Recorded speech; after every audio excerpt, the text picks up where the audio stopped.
ini, mari kita sama-sama membaca iman rasuli. Dalam kiraan 1, 2, 3. Aku percaya kepada Allah Bapa yang Maha Kuasa, Khalik langit dan bumi, dan kepada Yesus Kristus, anaknya yang tunggal Tuhan kita, yang dikandung daripada Roh Kudus, lahir dari anak darah Maria, yang menderita sengsara di bawah pemerintahan Pontius Pilatus, disalibkan, mati, dan dikuburkan turun ke dalam kerajaan maut. Pada hari yang ketiga, bangkit pula dari antara orang mati, naik ke syurga, duduk di sebelah kanan Allah, Bapa yang Maha Kuasa.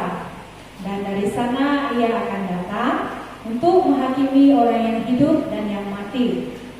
Aku percaya kepada Roh Kudus, gereja yang kudus dan am, persekutuan orang kudus, pengampunan dosa, kebangkitan tubuh, dan hidup yang kekal. Amin. Shalom. Sebelum kita memulakan ibadah kita, sebelum kita memuji Tuhan dan memuliakan nama Tuhan, mari kita berdoa. Haleluya Bapa, haleluya Yesus. Bapa, terima kasih Tuhan untuk pagi ini ya Bapa, untuk hari ini ya Bapa. Kami bersyukur ya Bapa, kesempatan yang Kau berikan buat kami Tuhan. Engkau telah memimpin kami sepanjang hari kami Tuhan. Tuhan, saat ini Bapa, kami menyerahkan pujian penyembahan ibadah kami Tuhan hari ini di dalam tangan Tuhan. Dalam nama Tuhan Yesus kami bersyukur, kami naikkan hanya dalam nama-Mu. Dalam nama Tuhan Yesus kami telah berdoa serta bersyukur. Amin. Haleluya. Mari kita teruskan memuji Tuhan.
Aku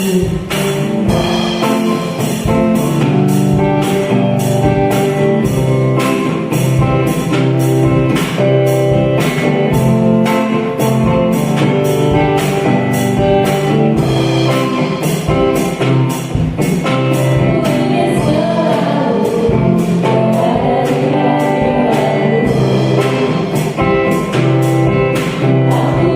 selalu berada di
Shalom, selamat hari Minggu, selamat beribadah bersama-sama jemaat damai sejahtera yang namun pun kita tidak berkumpul di gereja pada minggu ini memandangkan kita ada aktiviti perkawinan seorang anak kita, jemaat kita dari gereja damai sejahtera yaitu Melissa bersama pasangan hidupnya yaitu Agustin dan yang diadakan di Belaga sana. Bersyukur kepada Tuhan karena sangat baik waktu yang Tuhan nyatakan bagi kita. Kita ada ibadah online, saya percaya melalui audio agar Tuhan memberkati kita bersama.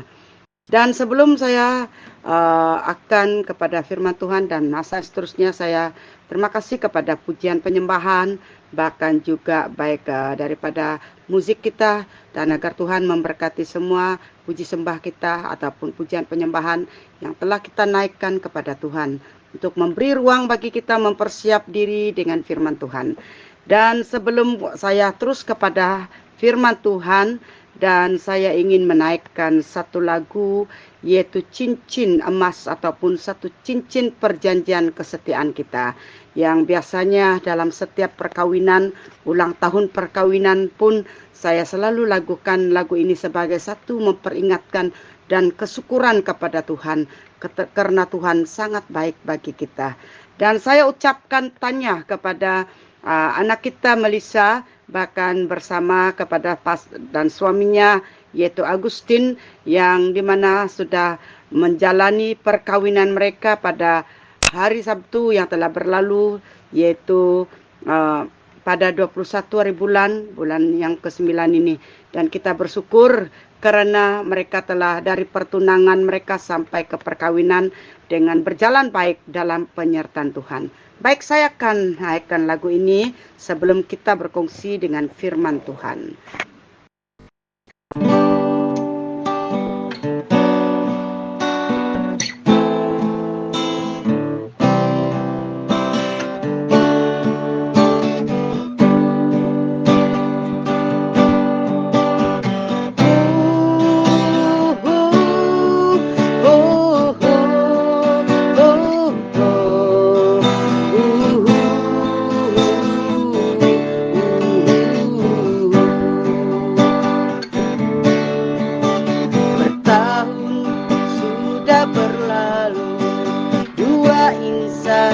Saling mengenal, bersemi cinta dua kekasih,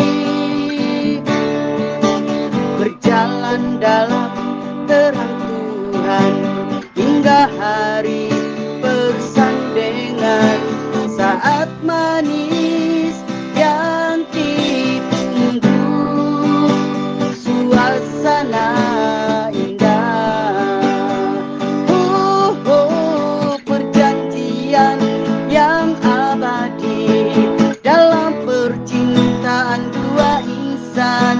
menanamkan tekad hidup, cincin emas tanda setia dengan kata-kata dari bibir, katanya ku cintamu, saling mengasihi.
selama-lamanya.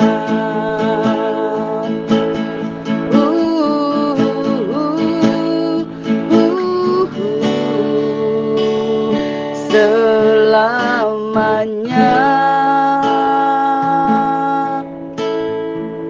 Selamat pengantin baru kepada anak kita Melissa dan Agustin yang telah baru 1 hari sudah berjalannya pernikahan perkawinan mereka, dan saya percaya Tuhan pasti akan memberkati di musim perkawinan kita dalam memulakan, dalam berkongsi dalam pernikahan yang suci.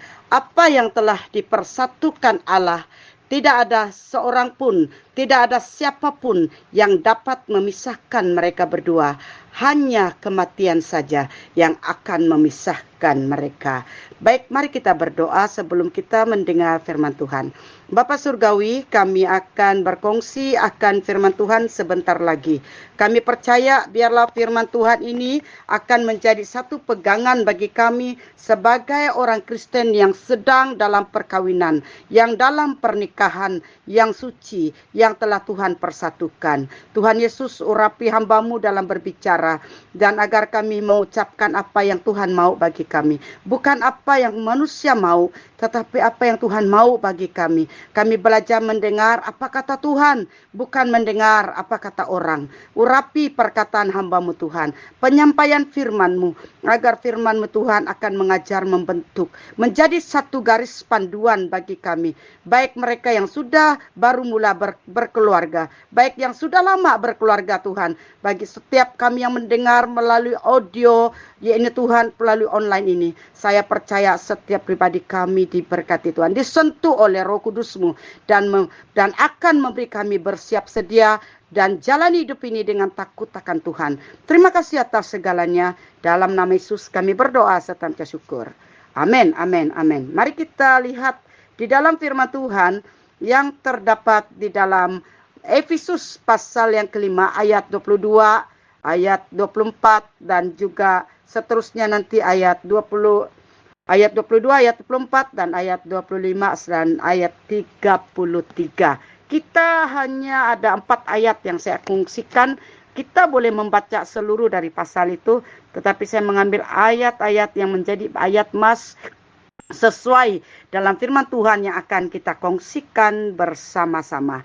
Kita lihat apa yang telah dikatakan dalam Efesus pasal 5 ayat 22 dan 24 berkata demikian. Hai istri, tunduklah kepada suamimu seperti kepada Tuhan.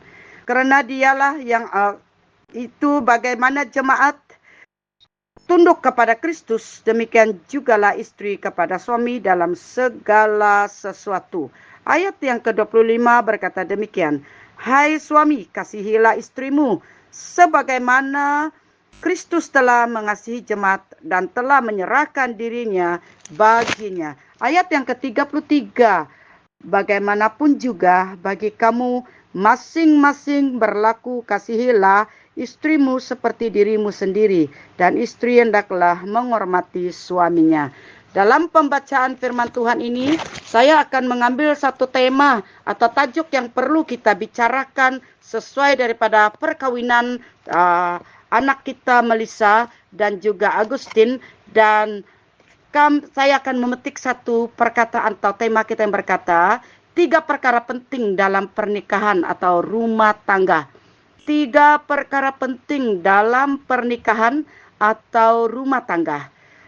Bagian yang pertama adalah kita harus melihat kepada apa yang suami perlukan dari seorang istri.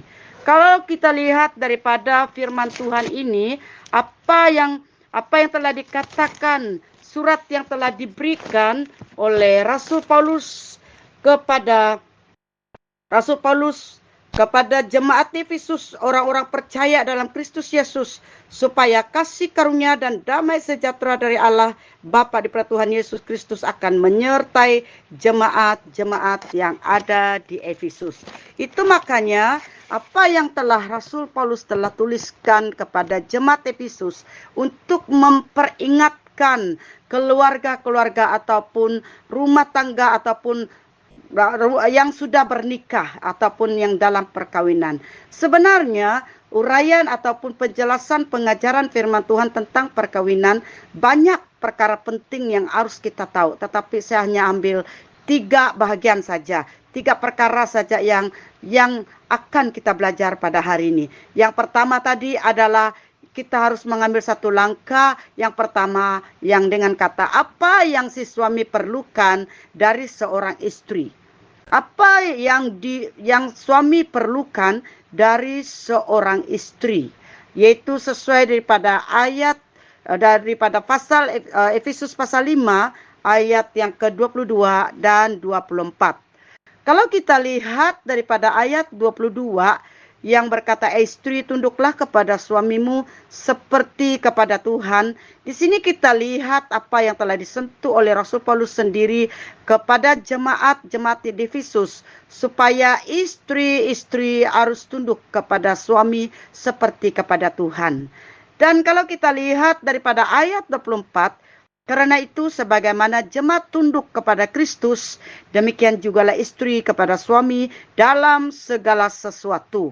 Dan kalau kita lihat kedua ayat ini, dan ayat ini memberi satu maksud kepada para suami-suami, bahwa sesungguhnya seorang suami, apa yang suami perlukan dari seorang istri adalah ia ingin dihormati. Dia ingin dihormati. Seorang suami ingin dihormati. Dalam hal apa seorang suami harus dihormati? Yaitu dalam hal menjadi penolong. Seorang istri akan sediakan dirinya menjadi seorang penolong kepada seorang suami. Para sang suami sangat memerlukan para istri-istri agar menjadi penolong dalam hidup mereka. Dan tidak semestinya, walaupun seorang suami adalah kepala keluarga mengikut kata firman Tuhan, dan seorang suami juga ada kekurangan dan keterbatasannya. Itu mereka sangat memerlukan penolong dalam hidup mereka, yaitu dari seorang istri.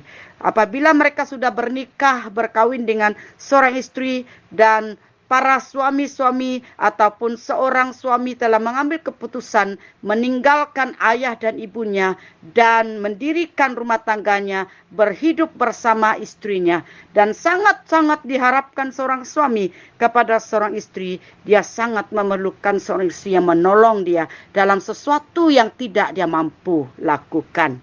Dan juga seorang suami dalam hal dia dihormati, mau dihormati juga, dan dia memerlukan seorang istri yang penghibur.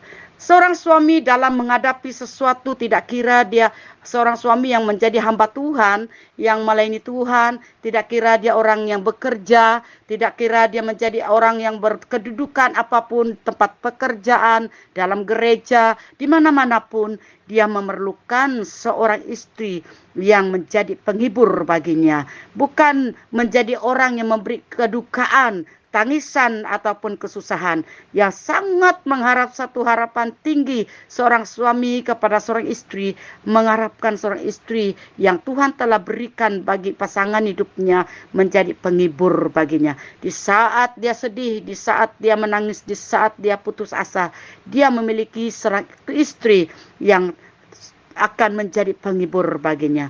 Dan selain daripada apa yang suami ingin menjadi dihormati juga, ia mau istri menghormatinya, dia memerlukan seorang istri yang menyokong dia. Apa keadaan sekalipun, seorang istri yang tetap setia menyokong sang suami dalam apapun perkara. Tidak kira dah jatuh bangunnya seorang suami dalam menjalani hidupnya, dalam kerjaya dia, dalam apapun usaha dia. Seorang istri, ia memerlukan seorang istri yang menyokong dia dalam segala sesuatu. Begitu juga, selain daripada itu, seorang suami ingin dihormati juga, dia memerlukan seorang istri yang sebagai pendorong. Maksud daripada perkataan pendorong ini, ya di mana dia memerlukan seorang istri yang selalu mendorong dia dalam apapun perkara yang harus dia laksanakan. Kadang-kadang yang sang suami lakukan itu mungkin yang tidak masuk akal bagi seorang istri sebenarnya. Tetapi untuk menyatakan bukti seorang suami memerlukan istri yang menghormati dia, dan bahwa sesungguhnya seorang istri juga harus mendorong dia. Sekalipun itu tidak selayaknya, tidak sepatutnya, dia harus mendorong suaminya. Selain daripada itu, dia juga seorang istri juga dirindukan, diingini oleh seorang suami agar menjadi penegur. Penegur maksudnya bukan menegur suka-suka saja. Dan seorang istri harus mengambil masa yang banyak apabila mau menegur seorang suami. Kita harus ingat bahwa suami telah diberi tanggung jawab menjadi kepala jemaat, kepala dalam keluarga. Jangan kita sebagai seorang istri telah dipercayakan untuk menjadi penegur, jangan sembarang untuk menegur. Kita harus tahu di mana tempat kita untuk menegur suami kita, supaya ada bukti bahwa seorang istri benar-benar menghormati suaminya. Jangan menegur sebarangan, baik di depan orang, depan kawan, di gereja, di tempat kerja dan sebagainya. Carilah tempat yang sesuai apabila kita menegur seorang suami yang ada kekurangan dan ada masalah yang terjadi baginya. Jangan mempermalukan suamimu di hadapan anak-anakmu. Jangan permalukan suamimu di hadapan kawan-kawanmu dan di hadapan para pelayan-pelayanan dalam gereja dan juga petugas-petugas pekerja-pekerja yang bekerja bersamaan dia di tempat-tempat kerja office dan sebagainya. Jadilah seorang istri yang menghormati seorang suami, yang menegur tepat pada masanya, yang sesuai bagi suasana sang suami. Oleh itu, seorang suami sangat memerlukan seorang istri dalam hal menghormati dia. Itu yang seorang suami perlukan. Bagaimana pula dalam bahagian yang kedua? 3 perkara penting dalam pernikahan dan rumah tangga ini. Bagian yang kedua atau langkah yang kedua, yaitu apa yang istri perlukan dari seorang suami. Apa yang istri perlukan dari seorang suami, yaitu sesuai ayat 5 pasal 5 Efesus pasal 5 ayat 25 dan 33. Kalau kita lihat apa yang dikatakan dalam ayat 25, hai suami, kasihilah istrimu sebagaimana Kristus telah mengasihi jemaat dan telah menyerahkan dirinya. Ayat 33c katakan, kasihilah istrimu seperti dirimu sendiri, dan istri hendaklah menghormati suaminya. Ayat ini memberi maksud istri ingin dikasihi oleh suaminya. Apa yang maksud daripada ayat 25 dan 33 ini atau 33c ini, bahwa sesungguhnya istri ingin dikasihi oleh suaminya. Kalau para sang suami tadi, dia menginginkan istri menghormati dia. Tetapi dalam bahagian istri pula, yang istri perlukan dari seorang suami, yaitu memerlukan seorang suami yang ingin mengasihi dia. Dia dalam hal apakah seorang suami mengasihi istrinya? Yaitu dalam hal melindungi istrinya. Dalam hal melindungi istrinya. Mengapa seorang istri memerlukan seorang suami mengasihi dia? Supaya si istri akan dilindungi oleh sang suami. Dalam apa keadaan sekalipun, seorang suami yang baik, seorang suami yang telah takut akan Tuhan, yang telah ikut apa yang Tuhan mau, bukan apa kata orang, tetapi dia mendengar apa kata Tuhan, dia akan mengasihi istrinya dalam hal melindungi istrinya. Istri bukanlah seorang yang lengkap.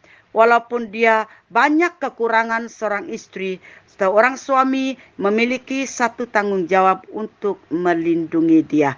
Dalam hal ini, dalam hal apa seorang suami melindungi dia? Dalam kekurangan seorang istri. Baik kekurangan dalam segi apa? Dalam segi keuangan tidak ada, dalam segi keterbatasan sifat gaya cara bicaranya dan gaya hidupnya, cara berpikir. Seorang suami harus melindungi tabiat-tabiatnya daripada keluarganya, daripada kawan-kawannya, daripada orang sekeliling, daripada anaknya sendiri. Karena supaya seorang istri tidak akan dipermalukan.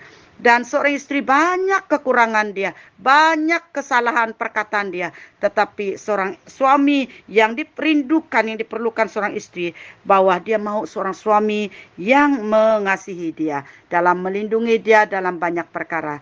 Ada 2 adik lelaki saya, dan kami ada 6 beradik, dan kena 8, 2 yang meninggal di masa mereka sudah besar, sudah tingkatan 5 dan tahun 4. Satu yang di depan saya nomor 5 sebenarnya. Saya perempuan yang nomor 6. 6 kami perempuan sebenarnya, 2 lelaki. Apabila 2 yang sudah dipanggil Tuhan yang sulung dalam tingkatan 5 waktu itu, dan juga kakak saya nomor 5 yang pada tahun 4 waktu itu SK tahun 4 di Prusia, dan saya tahun 2 waktu itu. Kami 2 tahun beradik, dan umur berjauhan kami. Dan saya ada 2 adik lelaki di belakang saya. Dan saya telah pernah menyentuhkan perkara ini kepada satu adik lelaki. Saya berkata begini, kami 4 perempuan sudah dibeli orang, sudah di dalam keluarga orang lain. Kami tidak terus akan tinggal dengan ibu bapak, dan kami telah diambil orang. Jadi kami sudah hidup dengan mertua, dengan ipar, dengan semua orang. Dan saya pesan kepada kamu, kalau apapun kekurangan istrimu, tolong jangan ceritakan kepada kami yang beradik. Jangan ceritakan kepada ibu dan bapak, supaya kami tidak memandang rendah dengan istri kamu. Dan supaya istri kamu kau lindungi walaupun dia banyak kekurangan. Memang salah satu adik saya memang telah melindungi istrinya, telah menjaga istrinya. Tetapi saya tidak tahu apa tindak balas seorang istri kepada suami. Untuk kembali sampai kepada saat ini, saudara dan saudari dan anak-anak yang saya kasihi yang sudah berkeluarga, bagaimana seorang suami yang harus mengasihi istri dalam melindungi seorang istri apapun kekurangannya. Saya percaya suami-suami membuat istri-istri kamu diterima oleh siapa-siapapun, karena kamu sebagai suami yang telah melindungi istrimu. Sekalipun istrimu banyak kekurangan, engkau tidak mempermalukan istrimu di depan orang banyak. Dan begitu juga dalam hal mengasihi istri, sang suami melindungi atau mengasihi istri juga dalam melindungi dia juga memenuhi keperluannya. Apa keperluan istri-istri pada saat ini? Baik itu daripada kesehatannya, dia memerlukan perhatian. Baik daripada keuangan. Kadang-kadang ada suami tidak dapat memahami keperluan seorang istri, sehingga istri-istri bekerja keras untuk memenuhi untuk keperluannya sendiri juga. Karena kadang-kadang ada sebagian istri yang tidak sanggup meminta duit kepada sang suami, sehingga dia bekerja keras untuk melakukan kerjanya sendiri. Seperti satu keluarga dulu dalam pelayanan 20 lebih tahun yang telah lalu. Bagaimana dia tidak berani meminta duit dengan suami dia, sehingga daripada pakaian dia tidak kira umur yang masih muda, pakaian yang sembarangan, sehingga semakin suami dia mual, tidak mau bersama-sama, dia pergi kedai pun tidak mau, bersama-sama di gereja pun tidak mau, dan macam-macam lagi, sehingga sampai istri ini bekerja sendiri karena dia malu dan tidak berani minta duit dengan sang suami. Walaupun suaminya kerja, dia mengambil rumput dan dia telah menjual rumput itu dan mengambil itu untuk keperluan dia, untuk buat aktiviti di gereja, buat kue untuk gereja, untuk beli susu anak dia. Suami dia peminum, penjudi, dan pulang dengan mabuk. Setiap dia ditegur oleh istri dia, dan cermin ditumbuk-tumbuk sehingga semua cermin tidak ada sudah. Jendela mereka tidak ada cermin. Mereka pakai pilihud sudah untuk menjadi cermin, karena sudah dipecah-pecahkan di saat suaminya mabuk.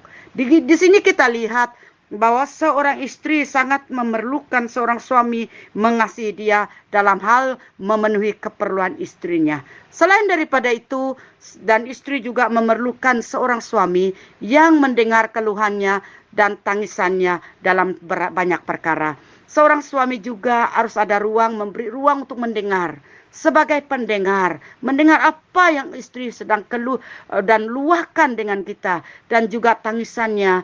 Mari kita ambil bahagian dengan istri kamu, supaya istri-istri merasa bahwa istri-istri sudah dikasihi oleh suaminya, bukan hanya sekadar diarah oleh suaminya, buat itu, buat ini, dan tunjuk itu, tunjuk ini, tetapi seorang suami juga melindungi dalam hal mengasihi istri dia. Dia akan mendengar keluhannya, dia akan mendengar apabila dia menangis, dan seorang suami yang membelai dia. Itu yang dirindukan seorang istri. Dan begitu juga bagian yang ketiga, yaitu dalam 3 perkara penting dalam pernikahan rumah tangga ataupun dalam perkawinan. Langkah yang ketiga yaitu jalan mempertahankan pernikahan ataupun perkawinan. Roma pasal 3 ayat 23, Roma pasal 3 ayat 23 berkata, "Karena semua orang telah berbuat dosa dan telah kehilangan kemuliaan Allah." Berarti suami istri ada langkah untuk saling mengampuni. Dengan arti perkataan ayat ini, berarti suami dan istri ada langkah untuk saling mengampuni. Jadi daripada langkah yang ketiga ini, jalan mempertahankan pernikahan atau perkawinan, adalah perlu ada pengampunan. Pengampunan adalah merupakan langkah awal untuk memelihara hubungan suami dan istri. Pengampunan, saya ulang lagi, pengampunan adalah merupakan langkah awal untuk memelihara hubungan suami istri. Setiap manusia pada hakikatnya berdosa dan melakukan kesalahan. Dengan demikian, maka setiap pasangan suami istri memerlukan pengampunan. Karena dalam menjalani kehidupan suami istri, kita tidak terlepas dari kesalahan. Kita tidak terlepas dari kesalahan. Dan tanpa kita sadari, kita telah melukai pasangan kita, baik melalui perkataan maupun perbuatan kita. Keampunan dan mengampuni, ini kalimat yang harus kita perdengarkan kepada setiap pribadi yang sedang mengalami masalah. Saya ulang lagi, keampunan dan mengampuni, ini kalimat yang harus kita perdengarkan kepada setiap pribadi yang sedang mengalami masalah pada ketika ini. Dalam hal pernikahan atau perkawinan mereka.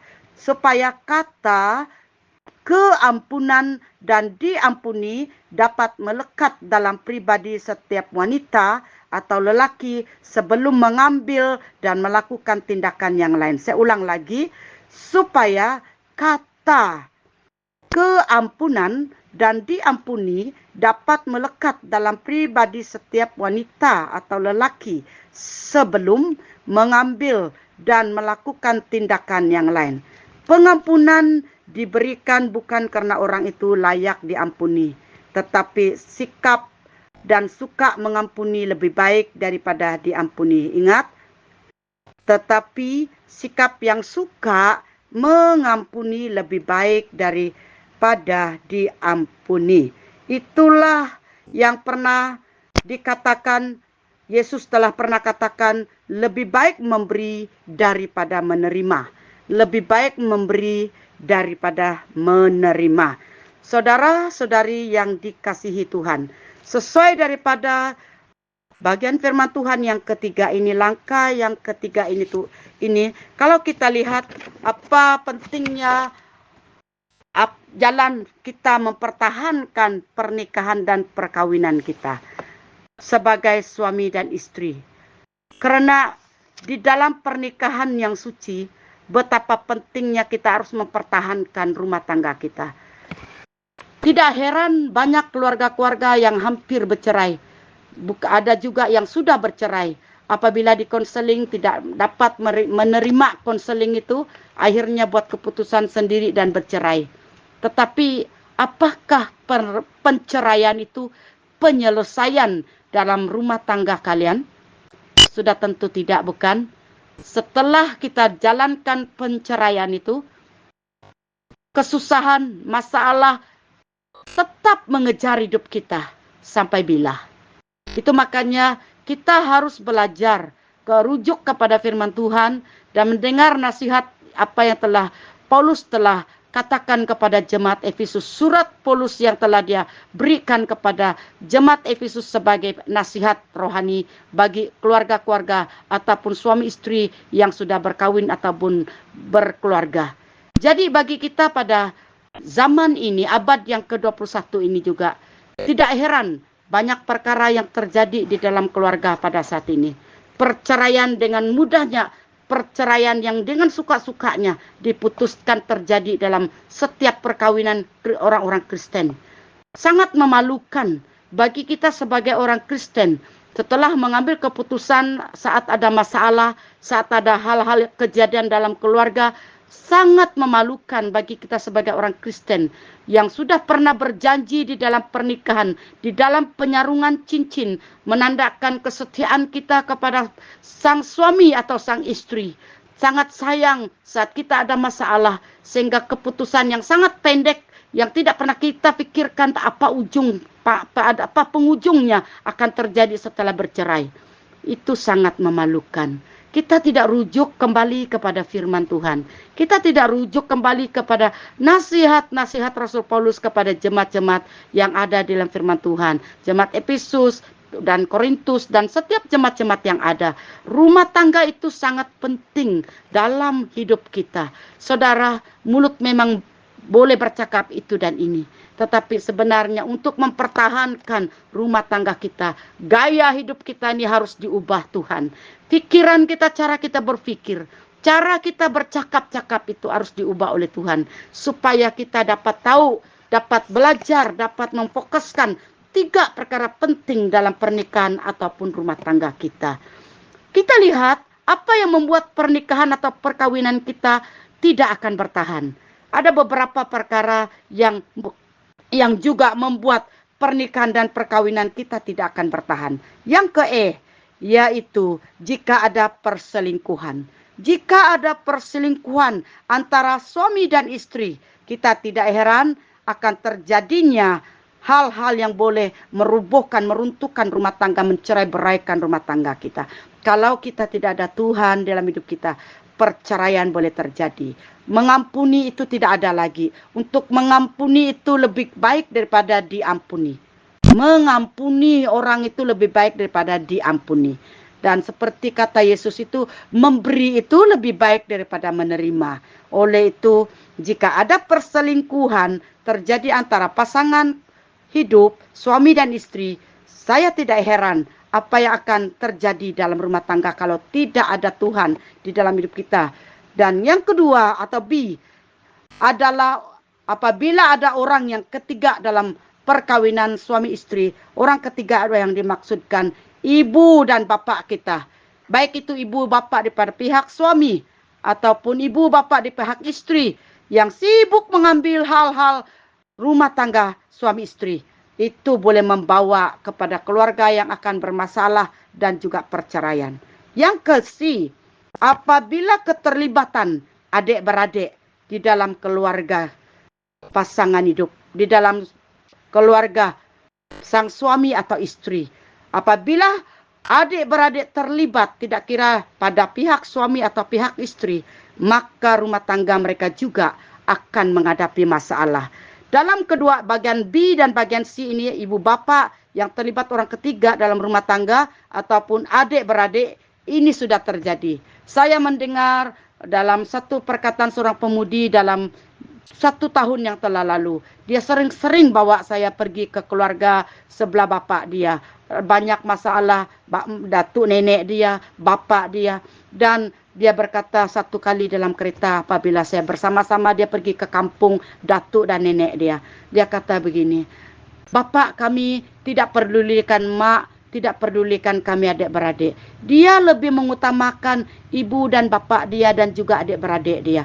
Apa-apa hal ibu bapak adik-beradik dia, dari keuangan kah, dari segala kekurangan masalah, dia lebih fokus dengan mereka. Sedangkan mama saya tangannya terlalu cepat untuk sampai kena bapak dia, mereka panas baran dan tidak boleh mendengar sedikit teguran. Dan akhirnya mak dia selalu kena daripada tumbukan daripada bapak dia. Begitu juga kami adik-beradik. Dia kasar, dia teriak, dia kutuk kami. Saya sebagai seorang anak perempuan juga, dia telah menetap sesuatu yang tidak jadi, yang akan terjadi bagi saya akan ke depan saya.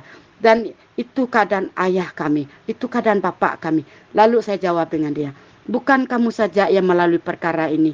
Dan banyak keluarga-keluarga yang mengadu tentang bapak ataupun suami kepada mama kamu ini, ataupun suami mereka lebih mengutamakan ibu bapak mereka dan adik-beradik. Saudara, ingatlah, apabila ibu bapak dan adik-beradik ada menjadi orang ketiga dalam keluarga suami istri yang sudah berkeluarga, ingat, perkawinan kalian, rumah tangga kalian pasti ada masalah. Yang kedua, utamakan sang suami atau istri lebih mengutamakan kawan daripada pasangan mereka. Yaitu baik itu para istri-istri ataupun para suami-suami lebih mengutamakan kawan daripada pasangan hidup mereka. Dan mereka lebih mengutama banyak masa mereka pergi dengan kawan. Apalagi orang yang baru kawin. Setelah sudah kawin dan suaminya tidak ada di rumah, lepak-lepak minum bergaul dengan kawan-kawan di luar. Bahkan juga ini juga terjadi dalam keluarga, sehingga rumah tangga tidak akan bertahan.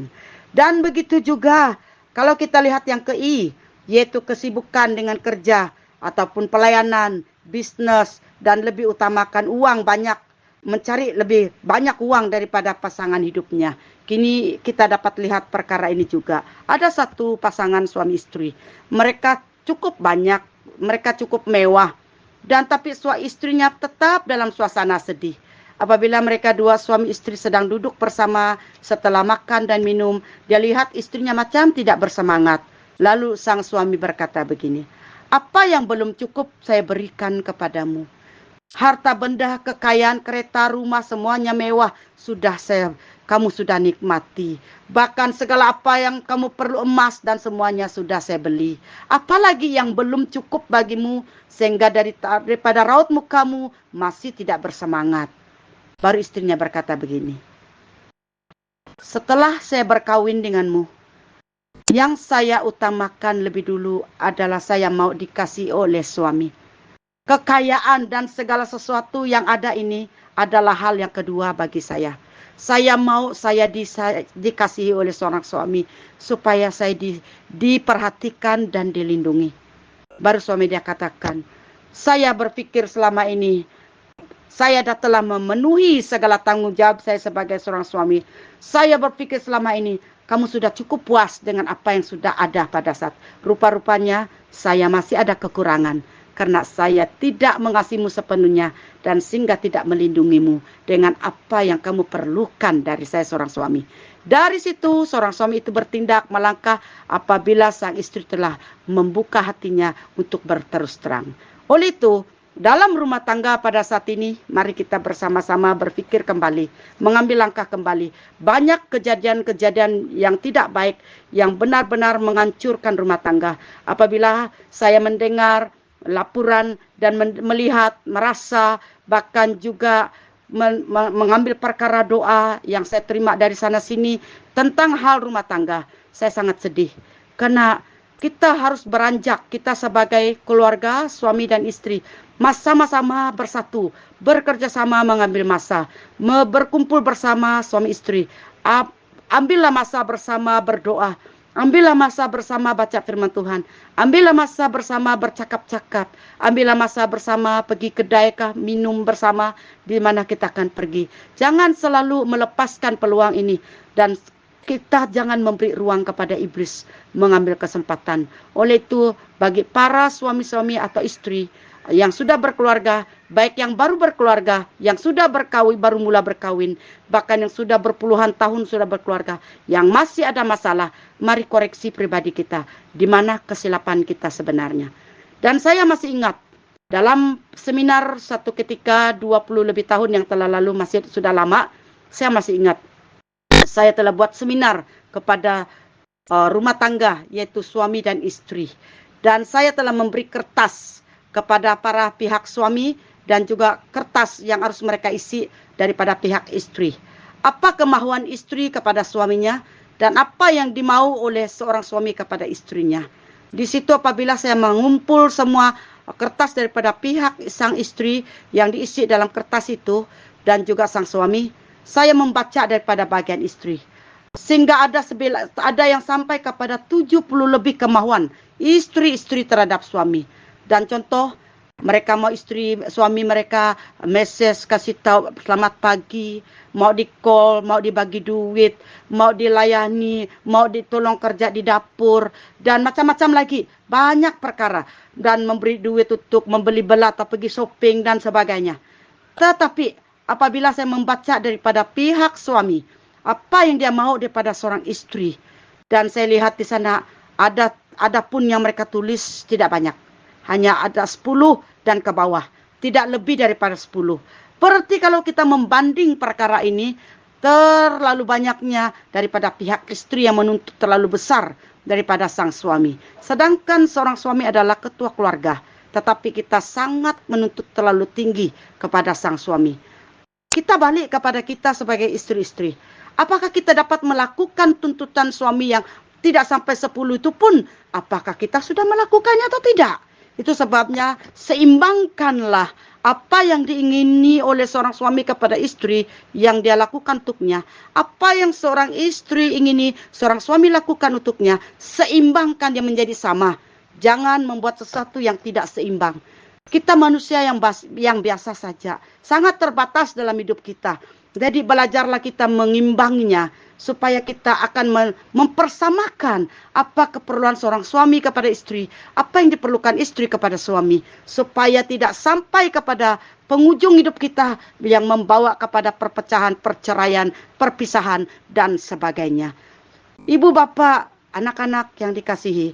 Bagi anak-anak yang belum berkawin, yang sedang berpacaran, mari kita berdoalah untuk rumah tangga kita. Pasangan hidup kita akan datang. Mungkin ada anak-anak yang sudah melihat ayah ibu mereka yang tidak dapat menjadi contoh. Jangan ikuti itu. Belajarlah banyak kepada perkara-perkara untuk memulakan hidup kita saat kita berkeluarga akan datang. Buatlah satu visi dan misi angan-angan kita bahwa kita bukan seperti ayah ibu kita yang telah tidak menjadi contoh bagi kita. Tetapi buat satu angan-angan yang tinggi bahwa kita menjadi orang yang sudah siap berkeluarga satu ketika nanti akan memiliki pasangan hidup yang sama-sama mengimbangi dan seimbang di antara satu sama yang lain. Jangan mendera, jangan menyiksa istrimu, jangan menyiksa suamimu, dan kasihilah istrimu, kasihilah suamimu. Hai para istri-istri, hai para suami-suami, hai anak-anak, hormati ayah dan ibumu, dan supaya keluarga kalian akan mendapat kesejahteraan, kedamaian daripada surgawi. Melalui daripada 3 bahagian penting dalam pernikahan ataupun perkawinan ini, dalam rumah tangga ini. Sebagai kesimpulan yang akan saya simpulkan pada saat ini, saudara kita telah belajar sama-sama tentang 3 perkara penting dalam pernikahan atau rumah tangga. Yang pertama, apa yang suami perlukan dari seorang istri. Yang kedua, apa yang perlu istri yang istri perlukan dari seorang suami. Yang ketiga, yaitu jalan mempertahankan pernikahan dan perkawinan dalam memberi pengampunan ataupun mengampuni. Saudara, saudari, ibu bapak, apakah langkah-langkah ini sudah kita lakukan dalam kehidupan kita ataupun sebaliknya tidak? Kita akan menjawab dalam diri kita sendiri. Sekiranya kita juga banyak menerima godaan selama ini. Mulai dari sekarang, ambil satu langkah. Tidak kira kita istri, tidak kira kita adalah sang suami, tidak kira kita anak-anak muda sekarang ini.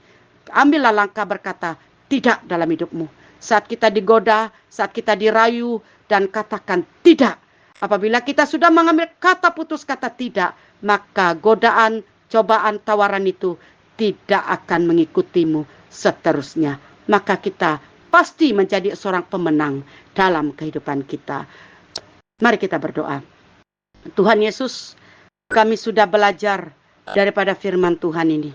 Saya percaya Tuhan, agar setiap para suami dan istri, anak-anak akan memahami betapa pentingnya 3 langkah penting dalam rumah tangga dan perkawinan. Tuhan Yesus, jika ada yang sudah hancur, jika ada yang sudah menerima sesuatu keadaan yang tidak baik, Tuhan berikan jalan kemenangan, berikan kekuatan bagi mereka, agar mereka dimenangkan untuk kemuliaan nama Tuhan yang maha tinggi. Terima kasih Tuhan Yesus, terpuji namamu Tuhan.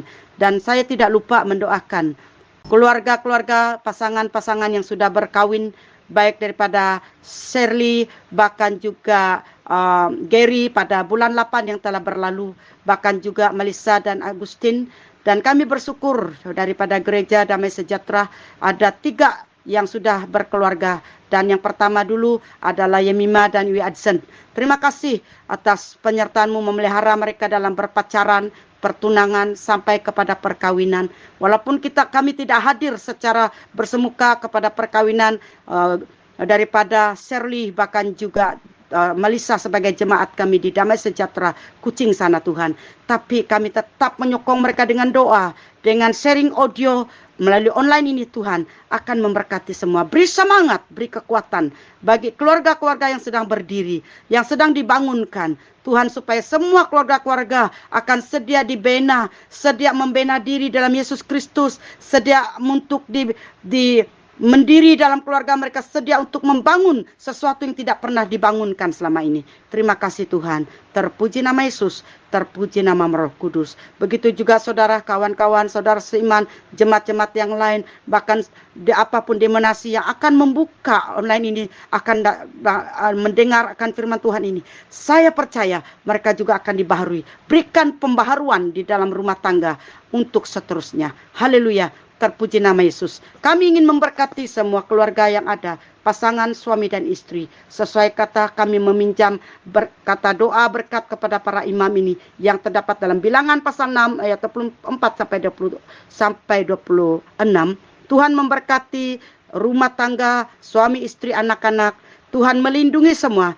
Tuhan menyinari mereka dengan wajah-Mu dan memberikan kasih karunia. Tuhan menghadapkan wajah atas mereka dan memberikan damai sejahtera. Berkat Abraham, Ishak, Yakub mengalir atas mereka semua hari ini sampai selama-lamanya. Di dalam nama Tuhan Yesus kami berdoa serta mengucap syukur dan percaya. Sama-sama kita katakan amin, amin, amin. Tuhan memberkati dan Tuhan menyertai dan melindungi kita semua. Amin. Terima kasih Pastor Lucia untuk firman Tuhan yang telah disampaikan. Dan saya percaya dimanapun kita berada pada saat ini, setiap kita pasti diberkati. Sebelum kita mengakhiri ibadah kita pada pagi ini, mari saya bawa kita di dalam doa. Mari kita berdoa bersama. Haleluya Bapa di surga, terima kasih atas kebaikan-Mu, terima kasih atas pimpinan Tuhan, penyertaan Tuhan, memimpin kami dari awal kepada kami sehingga pada saat ini. Dan terima kasih untuk penyertaan Tuhan dari pujian penyembahan telah kami naikkan bersama, begitu juga untuk firman Tuhan yang telah kami pelajari bersama. Berkati hamba Tuhan yang telah menyampaikan firman Pastor Lucia, pelayanannya kemanapun dia dan apapun yang kami akan lakukan selepas ini, agar Tuhan terus berkati kehidupannya, berkati keluarganya, agar dia terus hidup mengandalkan Tuhan dan melakukan apa yang berkenan di hadapan Tuhan. Dan saya juga berdoa Tuhan menyerahkan bagi setiap jemaat Tuhan dimanapun mereka berada pada saat ini. Saya percaya mereka juga turut diberkati lewat apa yang telah disampaikan. Dan saya berdoa apapun yang akan kami lakukan pada hari ini, Tuhan Yesus akan menyertai kami. Terima kasih Bapa atas kebaikan-Mu. Sekali lagi kami bersyukur atas penyertaan Tuhan bagi setiap kami. Ya doa kami Bapa, hanya di dalam nama Tuhan sudah berdoa. Amin. Sampai di sini saja ibadah kita pada hari ini. Jumpa lagi minggu hadapan. Tuhan Yesus memberkati.